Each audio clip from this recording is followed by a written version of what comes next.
శంకరి, కాంగ్రెస్ ప్రభుత్వం అధికారంలోకి వచ్చిన తర్వాత ఇచ్చిన హామీలు ఇవ్వని హామీలు కూడా నెరవేర్చడానికి ప్రయత్నాలు చేస్తుంది. చాలా వరకు ఇచ్చిన పథకాలను కూడా అమలు చేసిన పరిస్థితి. సో దీనికి సంబంధించి రైతులకు సంబంధించి చూసినట్లయితే కనుక 2 లక్షల రుణమాఫీకి సంబంధించి 3 విడతలుగా రుణమాఫీ చేసింది రైతులకు. కానీ కొంతమందికి రుణమాఫీ జరగలేదు రైతులకి. అది కొంత ఆధార్ కార్డులో తప్పులు దొరకడం, తెల్ల రేషన్ కార్డులు ఇవ్వడం, ఇలా కొన్ని తప్పిదాల వల్ల కొంతమందికి దక్కలేదు. సో దీనికి సంబంధించి కూడా వాళ్ళ వివరాలు కూడా సేకరిస్తుంది. ఇప్పుడు సంక్రాంతి కానుకగా రైతులకు రైతు భరోసా ఇవ్వబోతున్నట్లుగా తెలుస్తుంది. దీనికి సంబంధించి విధి విధానాలను ఖరారు చేయబోతుంది. మంత్రివర్గంలో కూడా దీనికి సంబంధించి చర్చించనున్నట్లుగా తెలుస్తోంది.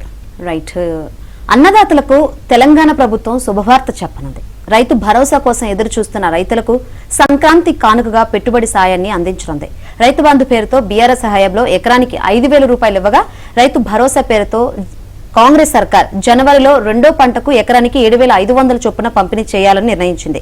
ఈ మేరకు డిసెంబర్ 2వ వారంలో నిర్వహించే శాసనసభ సమావేశంలో చర్చించి విధి విధానాలు ఖరారు చేయాలని నిర్ణయించింది. ఆలోపే రైతు భరోసాపై భట్టి నేతృత్వంలోని మంత్రివర్గ ఉపసంఘం నివేదిక సమర్పించనుంది. ఉపసంఘం నివేదికను తెలంగాణ మంత్రివర్గ సమావేశంలో కూడా చర్చించనున్నారు.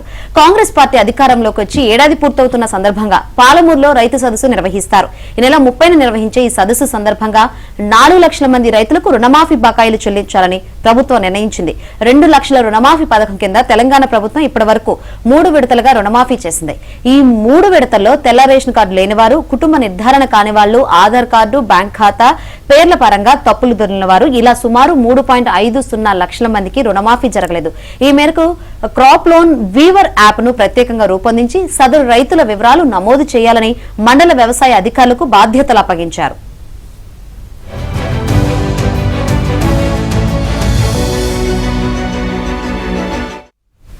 ఆగస్టు 29వ తేదీ నుంచి సెప్టెంబర్ 4వ తేదీ వరకు రైతుల నుంచి దరఖాస్తులు స్వీకరించారు. తర్వాత నుంచి ఏఓలు క్షేత్రస్థాయికి వెళ్లి రైతులు, కుటుంబ సభ్యుల వివరాలు, ఆధార్ కార్డులు సేకరించి సెల్ఫీలు దిగి రైతు నుంచి డిక్లరేషన్ తీసుకుని ఆ యాప్లు నమోదు చేశారు.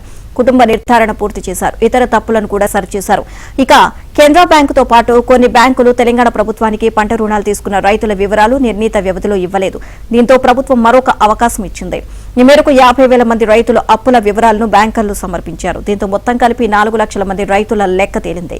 ఈ రైతులకు 2 లక్షల వరకు రుణమాఫీ చేయడానికి 2,700 కోట్ల నుంచి 2,800 కోట్లు అవసరమవుతాయి. ఇక రైతు సదస్సు రోజున లాంఛనంగా చెక్కులు పంపిణీ చేసి ఆ తర్వాత డిసెంబర్ 1వ వారంలో ఉద్యోగులకు వేతనాలు, పింఛన్లు చెల్లించిన తర్వాత రుణమాఫీ సొమ్మును రైతుల ఖాతాలో జమ చేయనున్నారు. దాంతో 2 లక్షల వరకు బకాయిలు ఉన్న రైతుల రుణమాఫీ ప్రక్రియ పూర్తవుతుంది. ఆ తర్వాత 2 లక్షలకు మించి బకాయిలు ఉన్న రైతులకు రుణమాఫీ చేయాల్సి ఉంటుంది.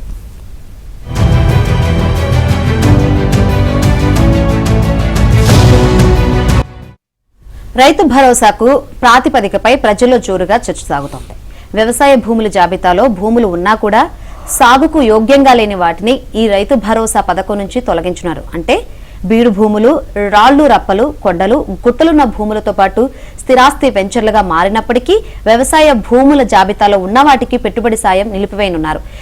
ఆ మేరకు పంటలు సాగు చేసే భూములకు మాత్రమే ఇస్తారని, సాగు చేయకుండా ఖాళీగా పెట్టిన భూములకు భరోసా ఇవ్వరనే చర్చ కూడా సాగుతుంది.